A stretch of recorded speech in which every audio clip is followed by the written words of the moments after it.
In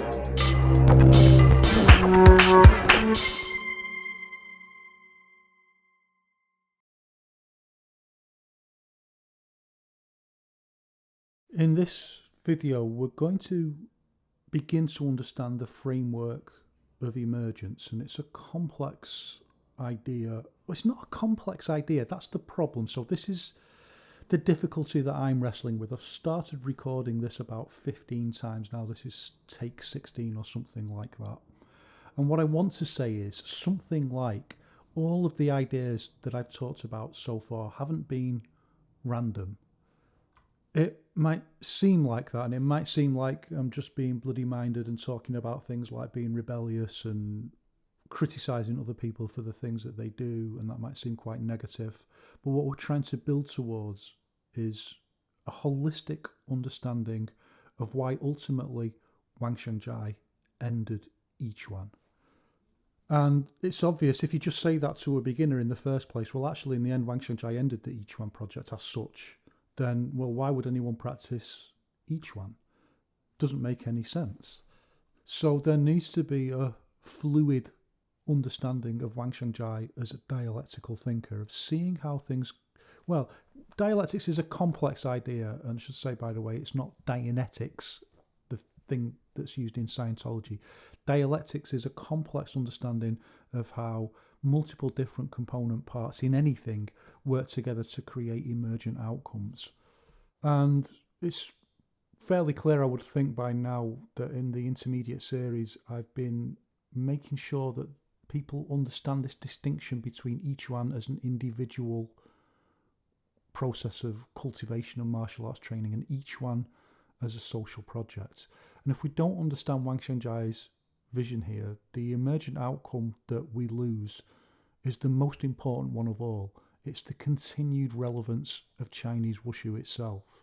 And therefore here is our first difficult contradiction that people have got to think fluidly to get their minds around. The idea that each one is over, that each one is ended, that something else takes its place, something else emerges from Wang Xiangzhai's thinking, is incredibly positive, because you can't say that each one as we understand it, this idea of Yao's each one, Han's each one, or each one descending from others of Wang Xiangzhai's students. I used to use those concepts myself. I mean, sometimes I slip into it idiomatically. I'll say Yao's each one, but consciously I don't use those concepts anymore.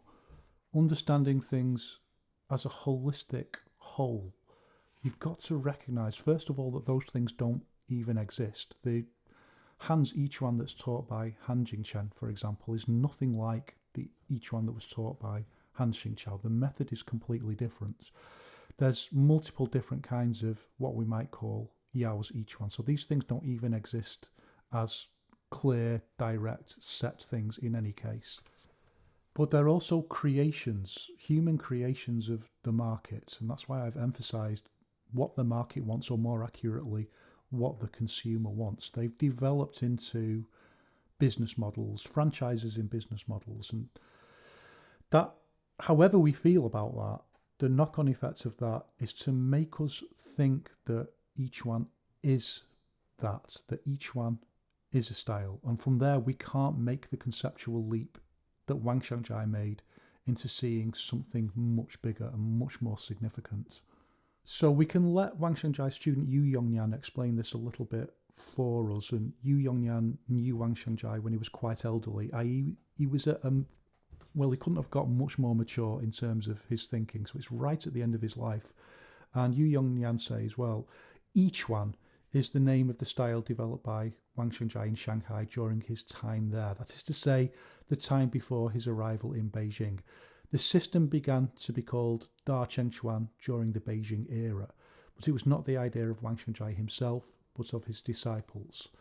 Da Cheng is a Confucian concept indicating a very high degree of personal development among scholars. Da Cheng Chuan means boxing through great achievement. And Yu Yongnian goes on to say that Wang Xiangzhai initially agreed, but he thought that knowledge of human beings was unlimited, and that the name Da Cheng Chuan was giving the wrong impression that they'd somehow developed an ultimate level of knowledge in Wushu. Wang Xiangzhai didn't like that implication because it implied that they'd achieved some kind of final outcome and that they knew everything. And Yu goes on to say, the two names correspond to different eras. The Yiquan era dates back to the 1920s in Shanghai. Da Chengchuan dates back to Beijing during the 1940s. Eventually, it was given the final name of Science of Chinese Boxing. And Yu continues, the science of Chinese boxing is the result of many years of research on the foundations, the pillars of the practice of Chinese Kung Fu. And the source here is Yu Yongnian's book, Zhanzhuang, The Art of Nourishing Life, edited by Karim Nimri.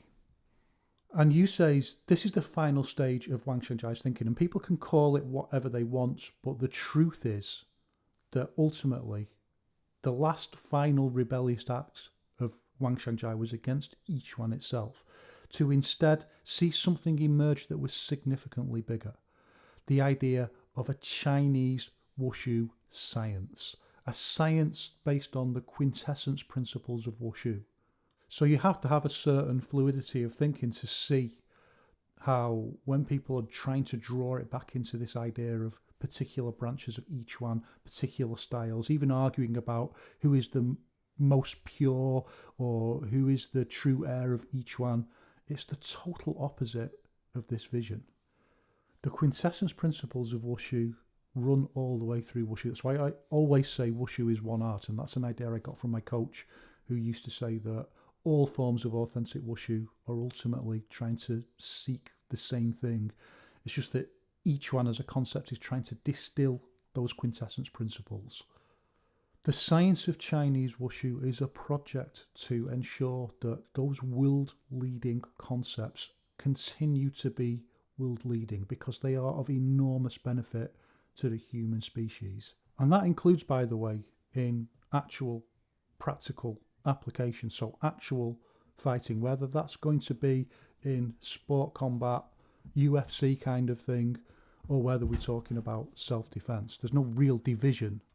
There's a division in terms of how you train and practice, but there's no division in terms of the quintessence principles of wushu and how they can be applied as a science. A science can be applied across multiple different fields. And while this is essentially about a social phenomenon occurring over generations, nevertheless, each individual benefits from it in each generation. So that Buddhist idea that I talked about that influences Wang Xiangzhai's thinking, that all of our enlightenments are linked together socially. It can't be done individually. And this starts to lead us into the idea of generational emergence. And there's some things I want to talk about before then. So one of these is the things that take us in the wrong direction, the negative dharma that drags us in the other direction, that we've got to be constantly on guard against. And this is one of the reasons why I'm linking together all these ideas, like each one's understanding of Wuda. Because, for example, if we don't understand why it's wrong and dangerous and why it's deadly to our overall each one project, and remember, now we're understanding each one not as these specific styles. Well, I mean, criticising that is absolutely important, a vital aspect of the genuine Wuda that we should be striving for in each one. Criticising this idea when people say, in our Yao's each one, or in the pure Han system each one that comes directly from Wang Xiangzhai, and all this kind of stuff where people recreate the idea of each one as a style, how deadly that is to the overall project. And what a betrayal that is of Wang Xiangzhai's actual vision, and the betrayal of all of us, because all of our developments are linked together in holding on to the idea of this continuous development into the future. We all benefit from that. But what I'm really getting at is these people who say things like, well, each one's really not about fighting. And there's a great newspaper interview with Wang Xiangzhai's student Zhao Daoxin where the interviewer says, well, isn't it the case that the bottom line is Chinese martial arts are about punching people in the face? And Zhao Daoxin says, yeah, that's right, you know, and the people who lead us away from that are an incredibly negative influence. And I'll look at another time some videos of some of Yao Zhongzhung's students sparring, and yeah, it's not great. And we can talk about why it's not great another time. But I think the person who's posted the video says, well, to me, Yiquan isn't really about fighting. And I think, well, what's the point? So I want to tell a story about Yingzheng, the first emperor of China. Before he's the first emperor, when he's just the king of Qin and he's a young man, another young man comes to court, and this young man had a famous grandfather who was a great tactician. So he's given a job by the king of Qin to resolve a border dispute. And sure enough, he goes off, comes back a few months later, and he reports to the king of Qin that he successfully resolved this border dispute peacefully, and the state that they're in dispute with has ceded 3 cities to Qin. So Qin has grown a little bit and no blood has been shed. And one of the king of Qin's advisors leans to him knowingly and says, well, this young man's got a bright future in the court, and no doubt as time goes on he will become very influential. Upon which the young king of Qin, who understands the message, takes out his sword and slays this young man on the spot. And the reason that we still know about this story is that it's a really important parable. The historical mission of the state of Qin was to unify all of China and end centuries of interstate warfare that had cost millions of lives. So in the parable, somebody has to have the dialectical vision to see that even though it seems incredibly positive to solve a border dispute peacefully, if that way of thinking infects the court of Qin, then they'll never achieve that historical mission. You can't unify China through negotiating a few cities here and there on your borders. The wars will just go on for another 500 years. And worst of all, if that way of thinking becomes dominant in the court, then the whole state apparatus will drift away from its historical mission and it will stop preparing for the inevitable and necessary war. I'm not condoning that idea. What I'm saying is that it profoundly influences Wang Xiangzhai's thinking.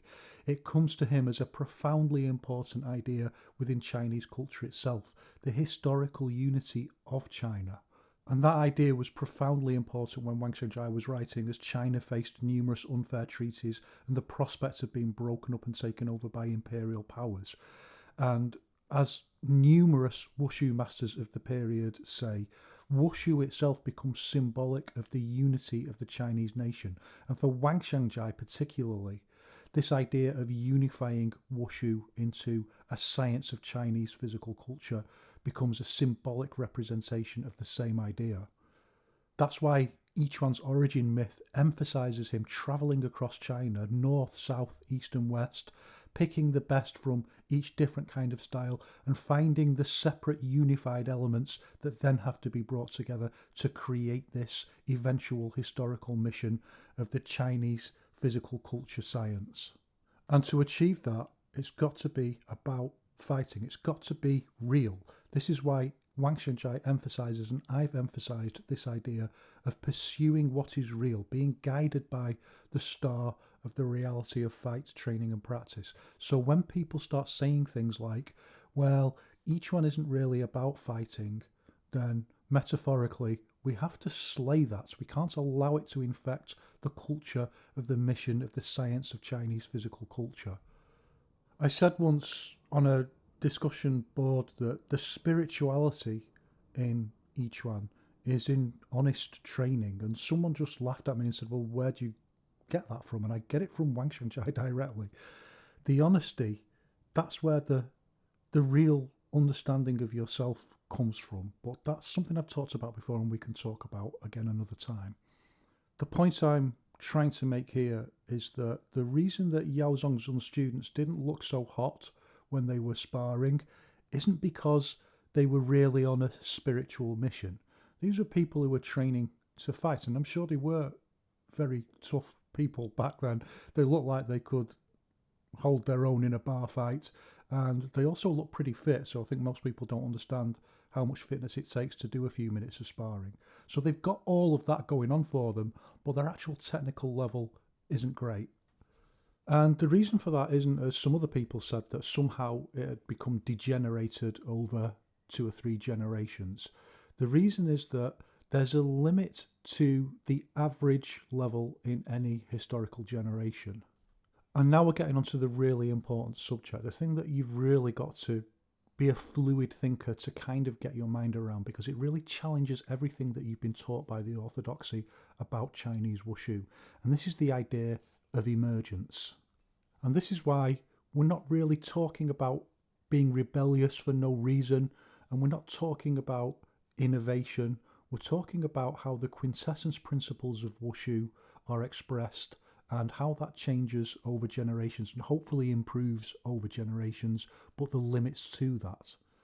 I don't know if you've ever heard of the effect used in music production called compression. If you've ever seen a pictorial representation of a sound, like a thick, jagged line, you'll see that there's spikes on either side of the line, and then obviously between the spikes there's a trough. And there will be hundreds of spikes and hundreds of troughs in a 2-minute sound that's represented like that as a picture. What compression does in effect, or its main purpose, is it will squash down the spikes and it will raise up the troughs, and that will radically improve the overall sound. It's a very Yiquan idea in itself, because it tries to find the doctrine of the mean between peaks and troughs. Although you can manipulate it, you can do it to whatever degree you want to do it, but the really interesting thing is, if you do it even just a little bit too much, it will ruin the sound. So you can only do a tiny little bit at a time. So just imagine there's only so far you can pull the peaks down and raise the troughs up before they start overlapping, and that begins to ruin the sound. And it might even be ruined before then. So compression is only done a tiny little bit at a time. And then maybe you'll add some other effects like reverb or distortion that will change the sound profile again. So you add compression again to tame the peaks and raise up the troughs. Or sometimes compression will just be done in a chain, so you'll have 2 or 3 compressors, one after the other, each one just affecting the sound a tiny little bit, because it can only be done a tiny little bit at a time. And the metaphor I'm building here is that each compressor is like a generation in each one, as we used to think about it. So think about Wang Xiangzhai, and maybe one of the peaks that he brings down right down is getting rid of forms.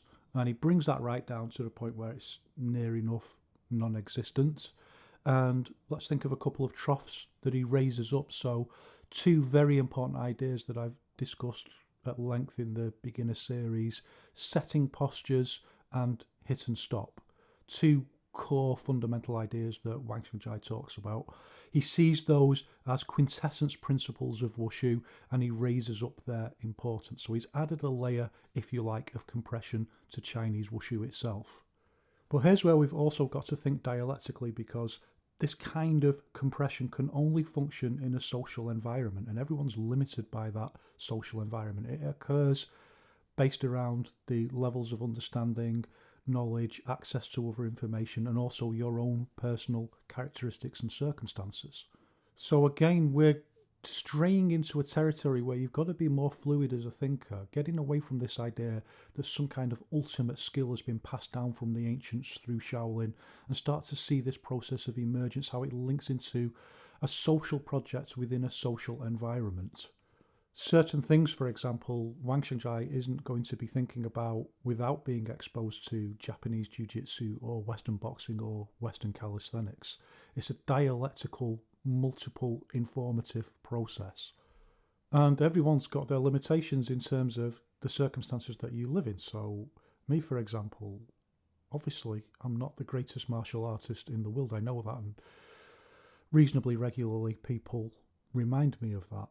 But I'm doing the best that I can as an old man with limited resources. There's only so far I can go in improving my own level personally and innovating, if you like, or applying compression to the things that I've been taught to raise up the things that are positive and pull down the things that are negative. And we understand that because of wider social environment. For example, understanding the importance and relevance of things like ground fighting.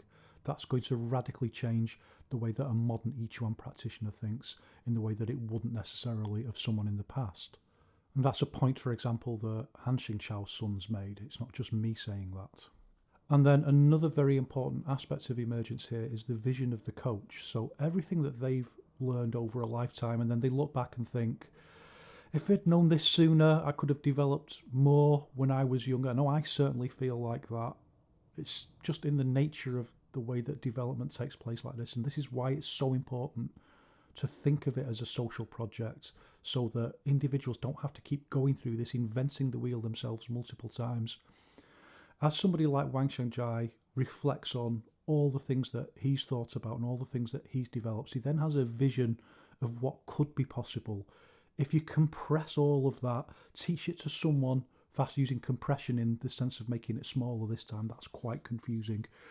Make it all smaller so you can learn it faster, so you can cut out the chaff and just focus on what really matters. And then see that emerge within your students in the next generation.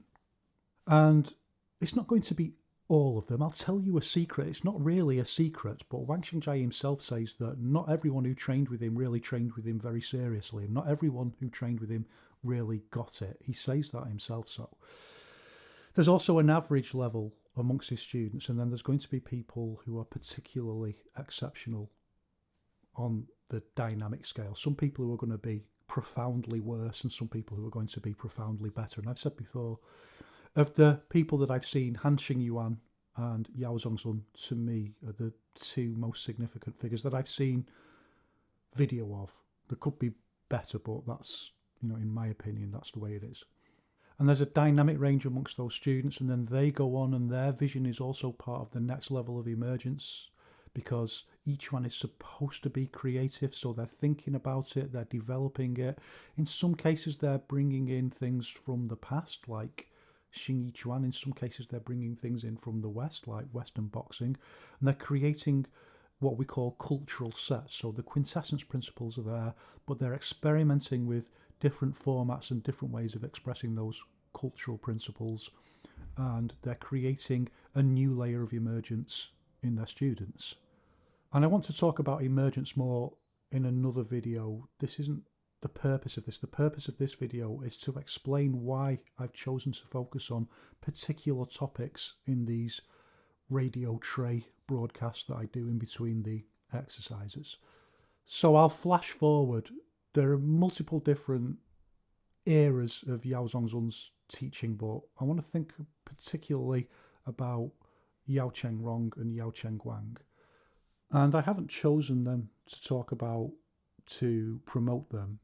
It's just that they're a really obvious example of this idea that I'm talking about of, if you like, compression. So they repress some of the things that they think aren't good from what they've learned, and they emphasize some other things, and they also bring in some things from outside. And all of that process is a process of innovation, but it's also a process of emergence, because it grows from within the quintessence principles of Wushu itself. Fantastic example is the use of pivot roots as opposed to scrape roots, which, as my coach told me anyway, was innovated by Yao Chengguang, Yao Chengrong after studying Western boxing. And given the circumstances of their time, given the limitations of equipment, given that they've got to work and a whole range of other things, and just given the nature of emergence itself, there's a limit to how far they can have a radical new vision. Again, I'm not promoting that radical new vision. There's other radical visions going on elsewhere, and there's other people who are continuing to teach in a very traditional way, who aren't going through this process of emergence necessarily. It's just getting the idea conceptually. Critically, the idea that they represent both emergence from the history of each one itself, so the historical social process and the vision of Wang Xiangzhai and the vision of Yao Zhongzun and all this information that's gathered together, and not just those people. Don't forget, Yao Zhongzun was Han Xingyuan's de facto student for about 8 years, so lots of people feed into this process, lots of information from the outside world, a historical process of the emergence of a new level, a new understanding of the principles of Chinese Wushu. And secondly, they themselves developing as individual martial artists, so the process of emergence through the method of Yiquan that they're following, improving their level over time. And I'm running out of time now for this video, so I'll say it's an important foundation concept in negative lineage that there's a limit to how far each generation can do this. I think if people saw videos of Wang Xiangzhai, they'd be really disappointed, and I'm holding out the possibility that there is a video of Wang Xiangzhai somewhere, because the Chinese government did a massive survey of Wushu masters, and it's all somewhere in a vault or something, as I understand it. But there's a limit to how good anyone can be, and this is the idea of negative lineage. It's letting go of this idea that somebody in the past had this amazing level that was equally good across all of time, like they could appear now and win the UFC or something like that, and recognizing something far better, something far more interesting, letting go of that silly fantasy and instead replacing it with an absolutely fantastic vision of a social project that could exist across thousands of years. I mean, literally across thousands of years, to hone and build emergence in ever better levels across different generations. And then, just as Wang Xiangzhai himself finally gave up on the idea of Yiquan as a martial art in itself, a brilliant idea, it had to die so that the new thing that was always contained within it could emerge. Just like that, so I'm going to say the idea of generations also has to die. A key principle of dialectical thinking is that a sufficient amount of quantity will eventually cause a radical change in quality, a watershed moment, if you like. If we have enough people following this idea of a science of Chinese physical culture, then that whole idea of generations of Yiquan will become completely redundant. The importance of it in the past was this idea that individual cultures have a vision, and there was too few of them, so each of them's got their own vision. They're trying to reproduce that vision in their students, and there's just too few of them, so they kind of carry the burden themselves of emergence completely. But if there's thousands, hundreds of thousands of people ultimately following this idea, searching the quintessence principles of Wushu, we can finally see the emergence of a level of Wushu that is unquestionably, as Yao Zongzong puts it, unquestionably world leading. And so when I say be rebellious, rebellion itself isn't the point, and it's not quite innovation either. Emergence isn't just creating something new. Emergence is a new expression of the same quintessence principles of Wushu. A dialectical interaction between quintessence principles of Wushu and the global reality of fight training and practice, continuously creating something new. And all of the ideas that I've highlighted so far are all ideas that one way or another we need to consider. Most of them are things that we need the King of Qin metaphorically to draw his sword and slay. And two things that I want to emphasize that definitely we need to slay, and it's so hard to get your mind around this. First of all, letting go of the idea of Yiquan itself as a style. And with that, you have to let go of everything. All this stuff about lineage, all this stuff about identity, all this bickering between schools and arguing about what's pure and what's the true Yiquan and all this nonsense. And then the bickering between different kinds of Wushu like Taiji Chuan and Yiquan, and recognizing instead, embracing Wang Xiangzhai's vision of a science of Chinese physical culture. That's the vehicle through which emergence goes on to an entirely new level. But you also have to recognize, for you as an individual, okay, you might be a special genius in that generation, but even so, there's a limit to what you're going to achieve. And for most people, you're just going to be part of the average or below. There's a limit to what you can achieve. There's no magical thing that this is going to give you. But we all benefit from inheriting a level of emergence. So we all have a role to play in creating the next level of emergence. And that's why I've emphasized this thing about, well, what does the market want? The market wants it to be about individuals, and that also requires a radical shift in our thinking.